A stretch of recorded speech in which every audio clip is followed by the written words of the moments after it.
Hello bachon, let's read the question. The question says when a glass capillary tube is dipped in a liquid, the liquid rises to height h in the tube.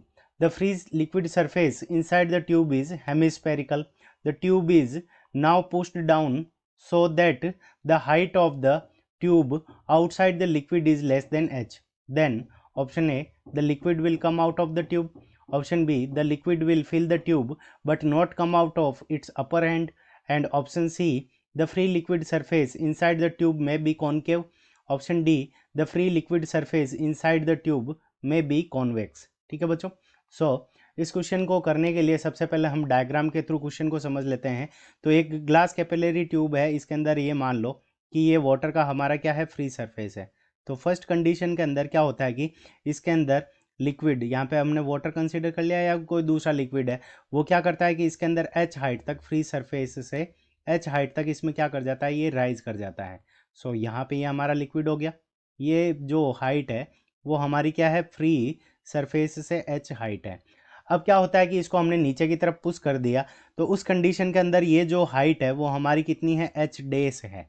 ये हमारी जो height है वो H डेस के equal है। तो उस condition के अंदर हमें ये पूछा है कि यहाँ पे जो लिक्विड होगा वो बाहर आ जाएगा या क्या कंडीशन रहेगी, वही हमें बतानी है। सो इस क्वेश्चन को करने के लिए हम क्या करेंगे, की कंसेप्ट अप्लाई करेंगे। सो की कंसेप्ट, अब की कंसेप्ट के अंदर हमारा सबसे पहले जो की कंसेप्ट के अंदर हमारा जो फॉर्मूला लगेगा, वो हमारा फॉर्मूला क्या होता है कि एच हाइट तक जब लिक्विड राइज करता है तो उसकी वैल्यू कितनी होती है, तो उसकी वैल्यू होती है 2t cos theta divided by rho R G. ठीक है बच्चों, 2t cos theta divided by rho R G इसके इक्वल होती है। अब देखो हमें क्या दे रखा है कि यहाँ पे जब हेमीस्पेरिकल बन रहा है तो उस कंडीशन के अंदर हेमीस्पेरिकल ये है हमारा शेप।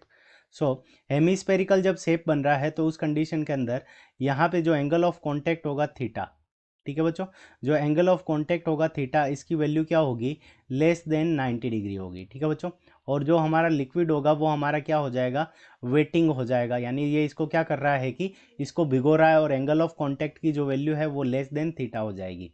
अब क्या होगा कि इसके अंदर जब लिक्विड राइज कर रहा है एच हाइट तक, तो ऊपर की तरफ जो सरफेस टेंशन का फोर्स लग रहा है वो इसको क्या कर रहा है, बैलेंस कर रहा है, यानी वेट ऑफ लिक्विड को ये सरफेस टेंशन क्या करेगा, बैलेंस कर जाएगा। अब देखो यहाँ पे टी की वैल्यू हमारी क्या हो रही है, चेंज नहीं हो रही।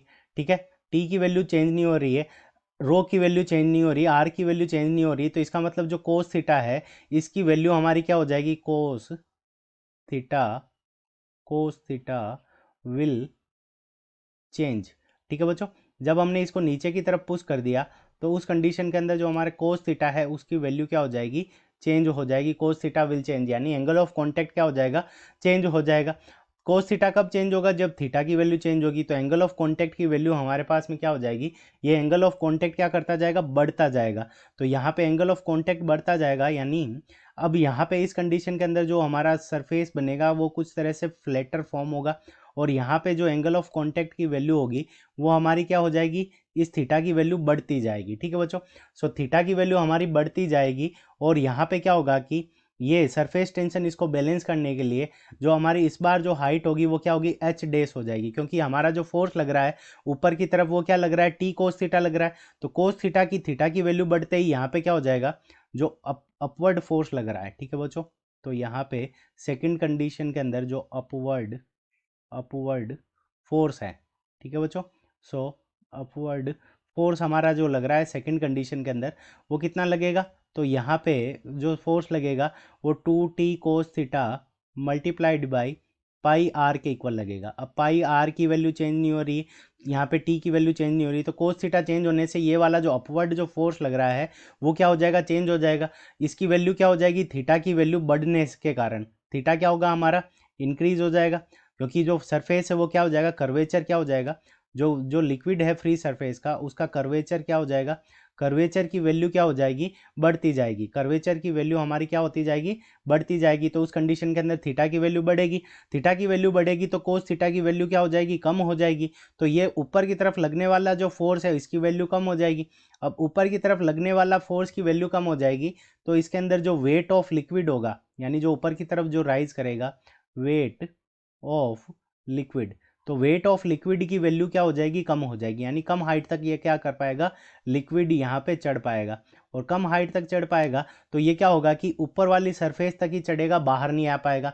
ठीक है बच्चों, बाहर लाने के लिए ज़्यादा फोर्स लगाना पड़ता है, तो यहाँ पे ये सरफेस टेंशन के कारण इतना ही फोर्स जनरेट होगा कि ये ऊपर की तरफ चढ़ जाएगा, और इसका जो कर्वेचर है इसकी वैल्यू क्या हो जाएगी, बढ़ती जाएगी, यानी कर्वेचर फ्लैट फ्लैट फ्लैट होता जाएगा। ठीक है बच्चों।